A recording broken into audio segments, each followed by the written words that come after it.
Hi all எல்லாருக்கும் வணக்கம். எல்லாம் எப்படி இருக்கீங்க? Welcome back to our channel. புன்னகை மலரட்டும். என்னடா அதே வாய்ஸ் எப்படி இருக்குது அப்படின்றத நினைக்காதீங்க, கொஞ்சம் அட்ஜஸ்ட் பண்ணுங்கள். கிளி வாய்ஸ்லேருந்து குயில் வாய்ஸ்க்கு மாறிடுச்சு அப்படின்னு சொல்லலாம். பிகாஸ் கொஞ்சம் கோல்ட் ஆகிட்டு அதனால தான் அப்படி இருக்குது.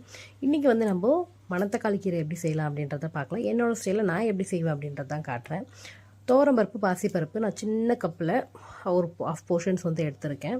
அண்ட் 2 நாட்டு தக்காளி, பச்சை மிளகா, ஒரு 4-5 பச்சை மிளகா. உங்கள் காரம் எவ்வளோ தேவையோ அந்த அளவுக்கு பச்சை மிளகா போட்டுக்கலாம். நான் ஏன்னா காஞ்ச மிளகா வந்து காரம் இல்லாதது தான் தாளிக்க போகிறேன், டேஸ்ட்டுக்காக மட்டும்.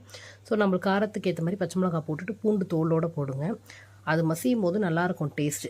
அதனால் பூண்டு தோலோடு போட்டாச்சு. சீரகம், மஞ்சத்தூள் அண்ட் நம்ம க்ளீன் பண்ணி வச்சுருக்க மணத்தக்காளி எல்லாமே போட்டுட்டு ஒரு 4-5 விசில் விட்டு எடுத்துட்டேன்.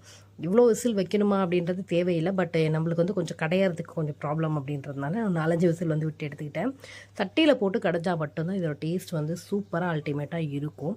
நீங்கள் மிக்சியில் போட்டிங்கன்னா கண்டிப்பாக டேஸ்ட் வராது. ஸோ நான் ப்ரிஃபர் பண்ணுறது சட்டியில் போட்டு கடையிறதுக்கு தான். அண்டு நம்ம வீட்டில் மணத்தக்காளி கீரை ரெடி ஆகிடுச்சு. நீங்களும் எப்படி இருந்துச்சுன்ற செஞ்சு பார்த்துட்டு கண்டிப்பாக சொல்லுங்கள். தேங்க்ஸ் ஃபார் வாட்சிங். Keep supporting me. Take care. Bye. Love you all. புன்னகை மலரட்டும்.